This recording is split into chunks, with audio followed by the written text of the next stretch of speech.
ગુજરાતમાંથી અવારનવાર કાયદા અને વ્યવસ્થાની સ્થિતિને કથળતી ઘટનાઓ સામે આવતી હોય છે। સામાન્ય બાબતે હત્યાના બનાવ બનતા હોય છે, ત્યારે હવે મિત્ર અને મિત્ર વચ્ચે જ હત્યાનો બનાવ બન્યો હોય તે પ્રકારનો કિસ્સો સામે આવ્યો છે।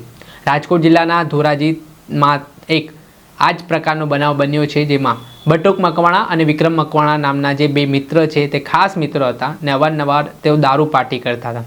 ત્યારે એક દિવસ દારૂ પાર્ટીને લઈને જ કોણ દારૂના પૈસા આપશે તે બાબતે બોલાચાલી થાય છે।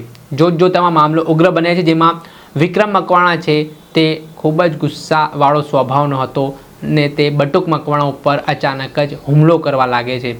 એટલું જ નહીં, પહેલાં બટુક મકવાણાને મારી તેને જમીન પર પછાડી દેવામાં આવે છે ને ત્યારબાદ એક પથ્થર વડે વિક્રમ મકવાણા છે તે બટુક મકવાણાના માથા ઉપર ઘા કરે છે, ગંભીર ઈજાઓ પહોંચાડે છે। બટુક મકવાણાને ગંભીર ઈજાઓ પહોંચતા તેનું ઘટના સ્થળે જ મૃત્યુ નિપજે છે। ત્યારબાદ વિક્રમ મકવાણા છે આ મૃતદેહને ગટરના વોકળામાં નાખી। બાબતને લઈને બટુક મકવાણા ઘરે ન પહોંચતા તેમનો પરિવાર પણ ચિંતિત હતો।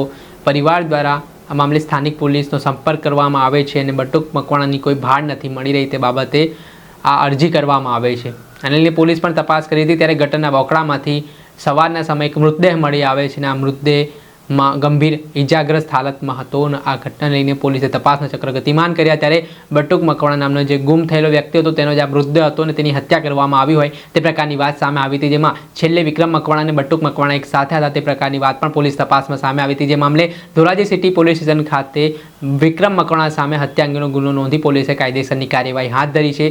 ત્યારે આ મામલે શું કહી રહ્યા છે રાજકોટ ગ્રામ્યના એએસપી સિમરન ભારદ્વાજ, તે સાંભળી લો।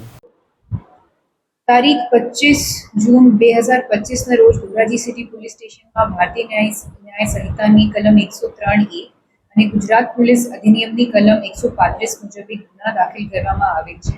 આ બનાવ ધોરાજી ખાતે આવેલા ભગવતસિંહજી શાક માર્કેટમાં બન્યું હતું, જ્યાં 45 વર્ષીય બટુકભાઈ મકવાણાની લાશ ગટરમાંથી મળી હતી, જેને માથાના ભાગે ગંભીર ઇજાઓ પહોંચી હતી।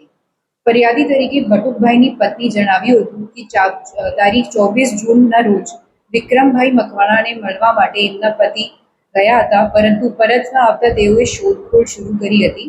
તપાસમાં ખુલ્યું છે કે ઘટનાના પૂર્વે મૃતક અને આરોપીએ મળીને શરાબ પીધી હતી અને વધારાની શરાબ માટે કોણ પૈસા આપશે એ મુદ્દે થયેલા ઝઘડામાં આરોપીએ પથ્થરથી હુમલો કરી હત્યા કરી દીધી। આરોપીને ધોરાજી સિટી પોલીસ સ્ટેશનની ટીમ અને રાજકોટ ગ્રામ્યની ક્રાઇમ બ્રાન્ચની ટીમ મળીને 24 કલાકથી ઓછા સમયમાં અટક કર્યું છે। આ કેસની વધુ તપાસ હવે પીએચડી કેએસ ગર્જરના પાસે છે। સાહેબ, આરોપીને ક્યાંથી પકડવામાં આવેલો, કઈ રીતે પકડવામાં આવેલો છે, ગુનાહિત ઇતિહાસો શું છે? આરોપીને હ્યુમન અને ટેકનિકલ સોર્સિસથી જામકંડોરણા તાલુકાની સીમથી પકડવામાં આવેલો છે અને અગાઉ પણ આરોપી પણ પ્રોહિબિશન એક્ટનો એક કેસ છે। હત્યાનું કારણ શું? હત્યાનું કારણ આ છે કે આરોપી અને મરણ જનાર મળીને શરાબ પીવા ગયા હતા અને ત્યાં વધુ શરાબ પીવા માટે કોણ પૈસા આપશે આ લઈને ઝઘડું થયું હતું, જેથી આક્રોશમાં આવીને આરોપીને પથ્થરથી હુમલો કરીને મરણ જનારને હત્યા કરી દીધી। દર્શક મિત્રો, એન કવરેજ ન્યૂઝને આપ લાઇક કરી લો, સબસ્ક્રાઇબ કરી લો અને શેર કરવાનું ભૂલતા નહીં।